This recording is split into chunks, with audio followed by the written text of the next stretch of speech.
Welcome to the Prison Professors Podcast. We serve people who face challenges with prosecution, sentencing, and prison.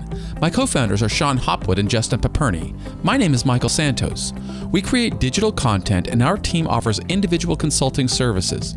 We also assist agencies that want to improve outcomes. To learn how we can help you, text the word PrisonPro to 44222. Again, text PrisonPro to 44222 and get our free brochure. You can also visit us at prisonprofessors.com or contact Justin at 818-424-2220. Please subscribe to our podcast on iTunes. Send confirmation that you reviewed our podcast and we'll send you a free digital book. Stay tuned for a 20 to 30-minute episode of Prison Professors. Welcome to Prison Professors. Today we are going to be speaking with an individual who is just about to surrender to federal prison. He's been going through the criminal justice system for quite some time, and he's going to talk with us a little bit about how he started to prepare and what steps he is taking to have the best possible journey while he's inside for a rather lengthy sentence. So I want to introduce my friend Anwar, a person with whom I've been communicating for a couple of years. And I'd like for him to tell us a little bit about his background. Anwar, thank you so much for sharing your story on Prison Professors. Tell our audience a little bit about where you're from and what brought you into the criminal justice system. Hey, Michael. Thanks for having me. My name is Anwar. I'm from Chicago, Illinois. I grew up on the north side of Chicago. I was raised by my two parents, both immigrants from different backgrounds. My mom was from Mexico. My dad's from Pakistan. And I know it's a weird mix, but yeah, so I grew up here on the north side. Let's see. That's okay. You grew up on the north side. What kind of guy were you when you were growing up? Were you involved in criminal activities, or did you just get kind of trapped in the criminal justice system? Yeah, so basically, I grew up like any normal kid from my neighborhood. I mean, it wasn't an affluent neighborhood, but it also wasn't a poverty-stricken neighborhood. It was more like lower middle class. Like I said, my parents were immigrants, so they were never around, and they were stuck working. My dad drove a cab, as most like Pakistani people do. My mom was a maid, clean hotel rooms and things like that. So never really had any guidance as far as any role models at home. So I just kind of roamed around and rolled around the streets. But yeah, nothing really. I wasn't really a bad kid, I wouldn't say. But I did experiment in a lot of alcohol and a lot of weed. I smoked a lot of weed when I was in high school. So that kind of like led me to like a mischievous life, but not necessarily the criminal lifestyle. How did you get involved? How did you get targeted by the criminal justice system? So fast forward, I was really into the hip hop culture, and I was a DJ. From there in high school, I became a DJ and was throwing my own parties, and that evolved me opening up my own retail music store in 2002. Where I began to sell music such as like CDs, vinyl, and a lot of different accessories along the lines of the hip hop culture. So fast forward 5 years later, I get this is going really fast, but it's been all my life. But basically, 5 years later, I end up getting approved for $500,000 business loan from a bank, a famous bank by a company called Lehman Brothers. I'm sure you're familiar with them. I was a 25-year-old kid. They gave me $500,000, and I was like, let's roll with it. And that's how I purchased my first property in 2007, 2008. As you know, around that time, that was a big, the big real estate crash, and kind of put me in a situation where I had to make some bad decisions, and forced me to in order to keep paying off that loan, and no business was coming in. A friend of mine offered me an opportunity, if you want to call it that, to the drug trade and to start selling marijuana. So you had some challenges in your legitimate business, and as a result of that, You took advantage of an opportunity that you saw as an opportunity, and that resulted in you starting to break the law. Is that right? Yeah, that sums it up. That was like the fast version of it. So the fast version of it results in you getting really deeply involved. So eventually you get prosecuted. When does that happen? And tell us about that process of when you learned that you were the target of a criminal investigation. The funny thing is, I didn't know about any investigation until the day that I got arrested. So I had no idea that they were watching. They were watching me. I had, I mean, we all have our paranoid and our like assumptions, but nothing really concrete. So I started back in 2008. In 2013, January 20th, I was in my house in downtown Chicago, in the condo I was renting, and at 6 a.m, federal agents came to my house, and they came in with guns drawn. We had people from the ATF, FBI, IRS, DA all came in my house. Had a search warrant, came in, looked around, let me know that they had been surveillancing me and my co-defendants, and actually played me a recording that they had of me, and it was me talking about some drug sales, some drug transactions that they had on tape. And so by then, I'm sorry. What did they charge you with? So they didn't charge me right away. It was just a formal complaint. They took us all in. It was 23 people. It was on the news. They grabbed us one by one. I mean, it was weird because it kind of reminded me of that scene of Goodfellas, when everybody just keeps, at the end of it, when everybody just keeps coming in, people that you know, people that you've seen around, and people that you've done business with but don't really associate with.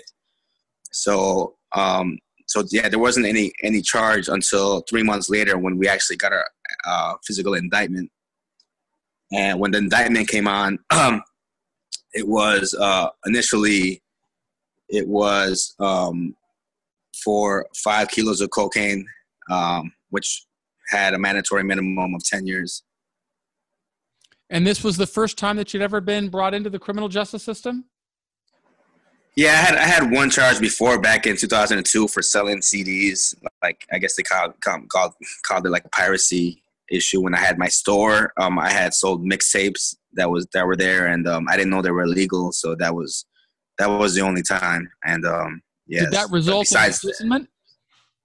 No, I just got probation during that time.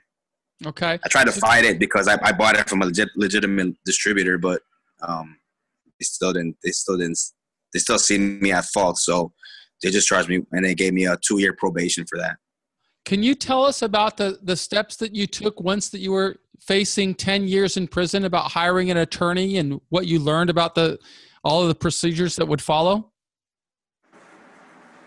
Yeah, it was so new to me. I had no idea what to do. I called my brother and just asked him if he recommended somebody, recommended me a lawyer. So he had a lawyer that a friend recommended, and off the bat he wanted $10,000, which luckily I had that money at the time, and I told my brother where to get it, and he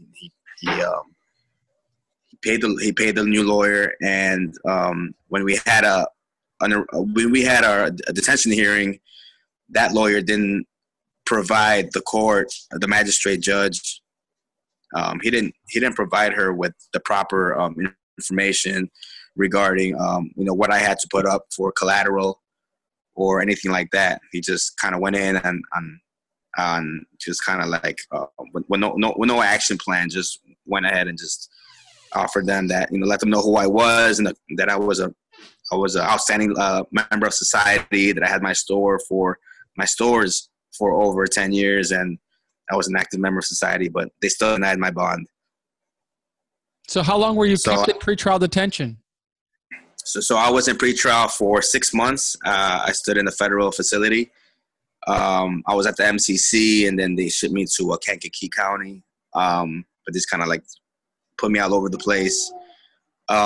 So when my attorney spoke to me again, he said he's going to need $10,000 more in order for him to continue the case. And that's when I was like, I had a bad feeling about him, because if he couldn't even get me on any kind of detention hearing, I didn't really have any confidence in him doing anything else. So one of my cellmates recommended me another lawyer, and he was charging $5,000 to continue. So, and I had heard really good things about him. So I took him, paid him the $5,000, fired the old lawyer, and then I began to process another detention hearing, with this time putting up one of my properties up for the bond.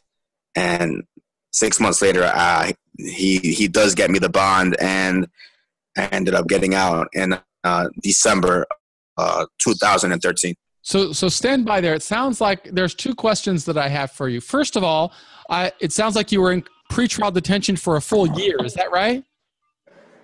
No. It was 6 months. So they arrested us in June of 2013, and then I was released on pretrial in December of 2013. Okay. So you also mentioned that you started off at the Federal Detention Center, and then you were transferred to some different jails. Could you help our audience understand what your perceptions were with regard to differences in the Federal Detention Center versus those county jails you described? Yeah, the federal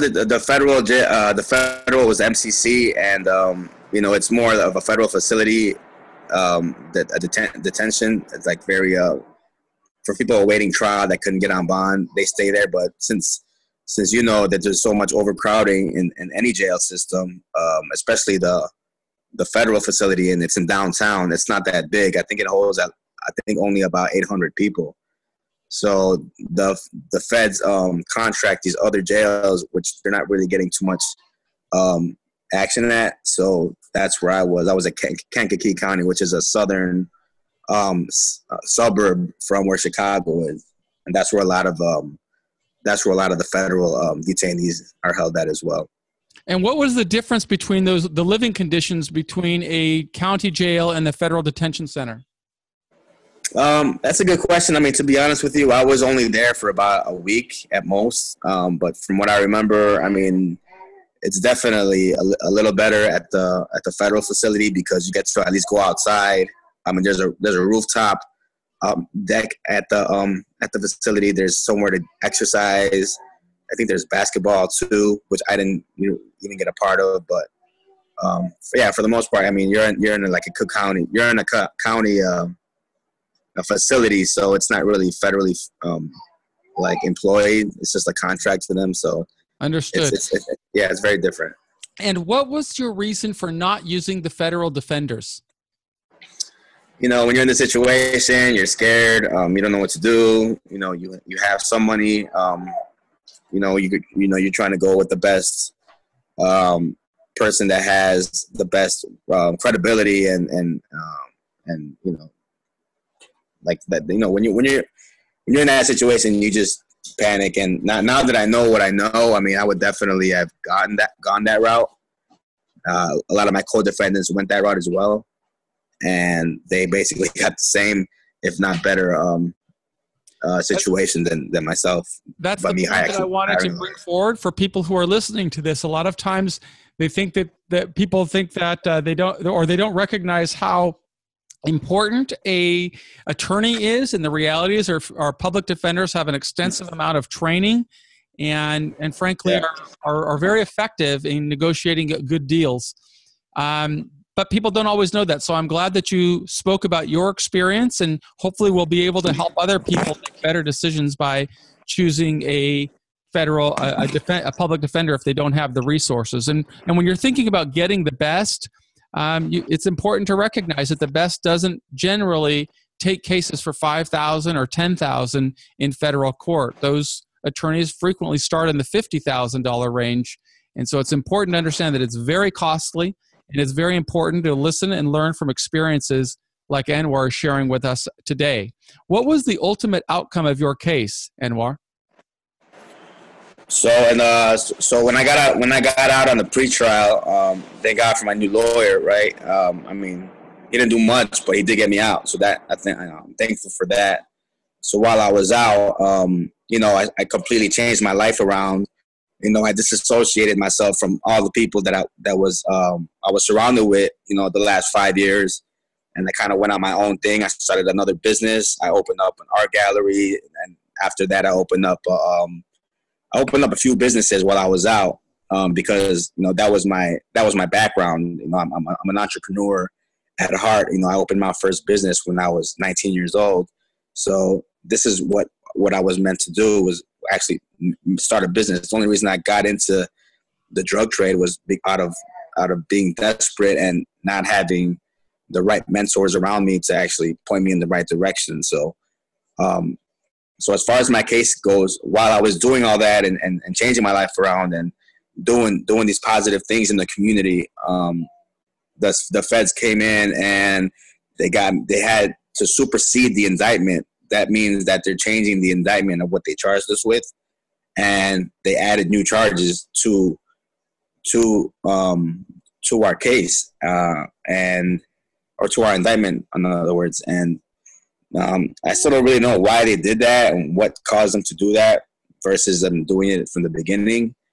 But I feel like there's a lot of things that went down in my case that there were some mistakes made, and hopefully, when I turn myself in, my family and I can retain another lawyer and to see exactly what happened.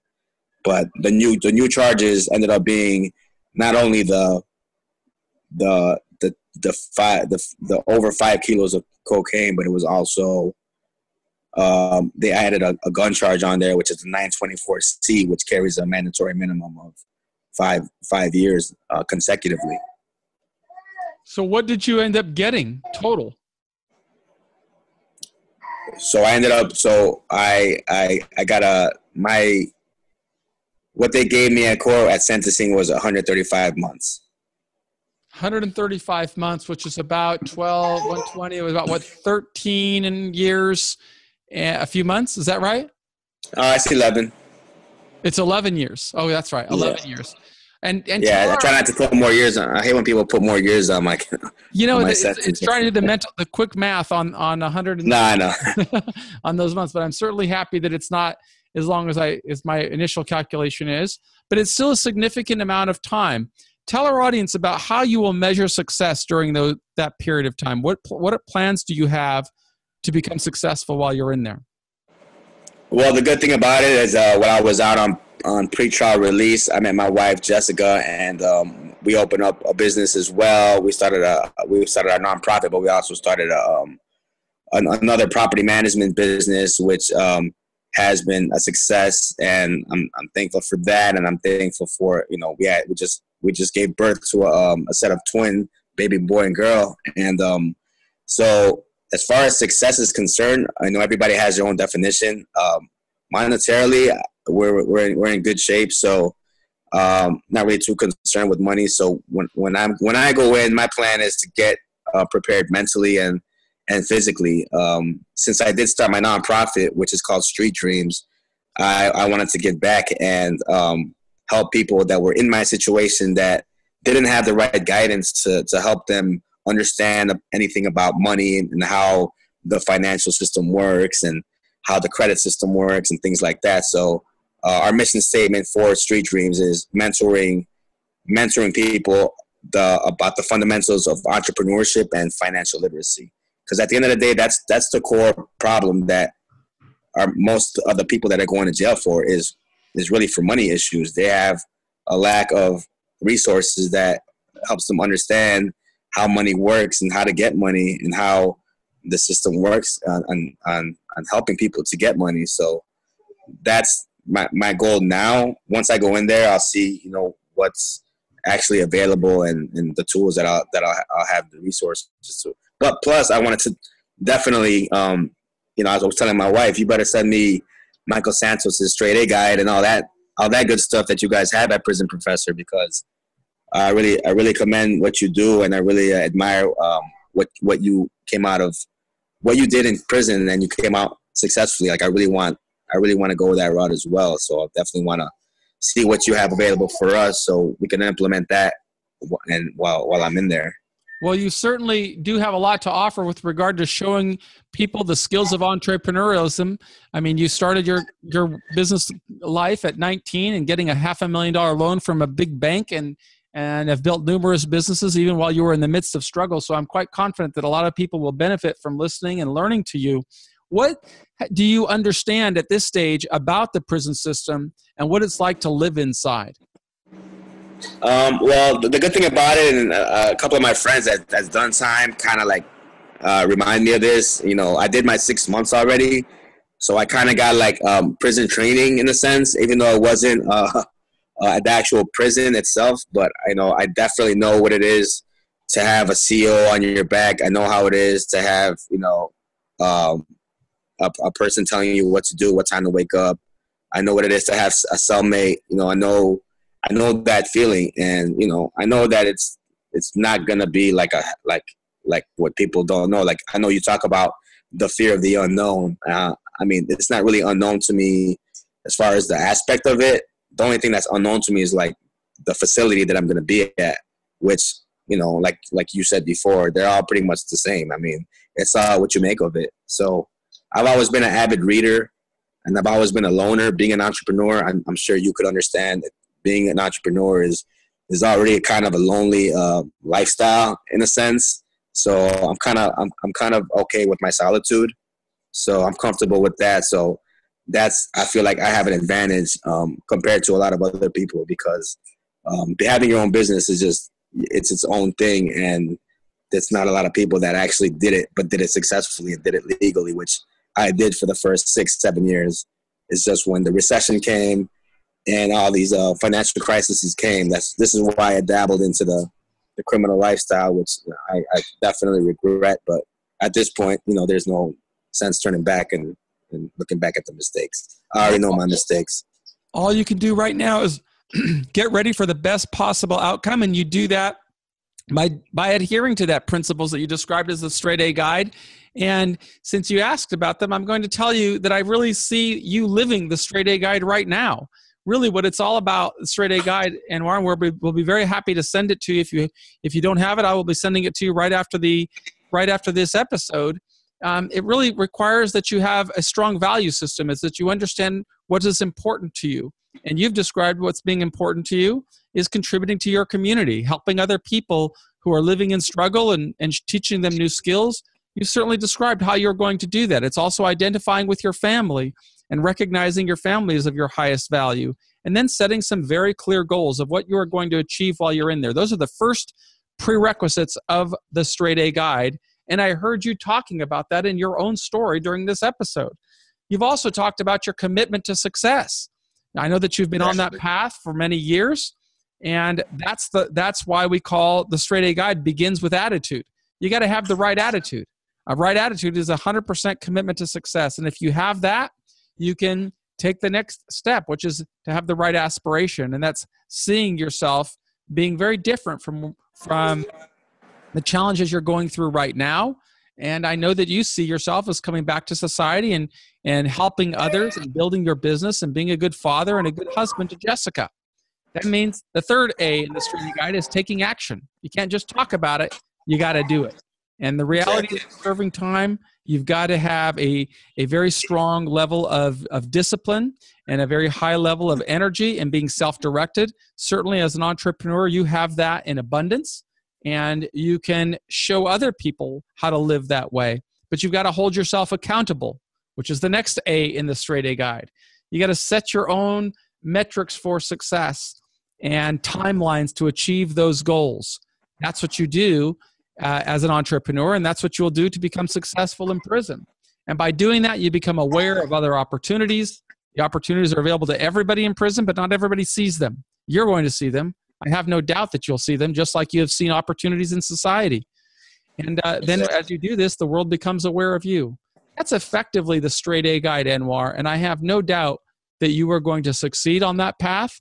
And I wish that you have a journey that will bring fulfillment to you and Jessica and your babies, because you've got a lot of life ahead of you, and you've got to live it for what's coming and not the struggle that you're in the midst of right now. Are your spirits still as high as they sound on this podcast?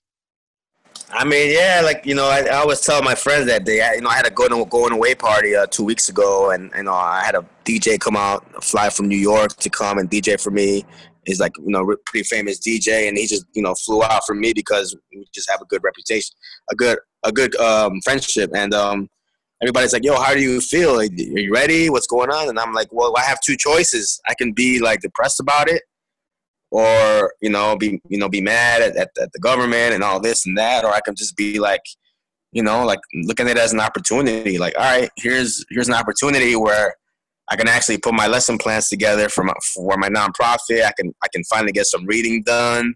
Being an entrepreneur, it's a nonstop like lifestyle. It's like you can't really sit there and enjoy it sometimes. So I'm just, like I said, nobody wants to go to jail. I get it. I'm the first person that wouldn't want to be there, but let's make the most of it. Let's make the most of our time, because time is money, and time is very valuable. It's the number one commodity right now, and let's use it as an advantage. Not like it's the clock is gonna be stop ticking because of me. Let's use it and keep that clock ticking mentally and physically. And that's what I mean by having 100% commitment to success. That's what the right attitude is. You've just heard it from Anwar, and I want to thank you for spending your time with us. Can you tell us if you know where you're going yet? Yeah, so I'm going to the middle of nowhere. This place called FCI Ashland in Kentucky.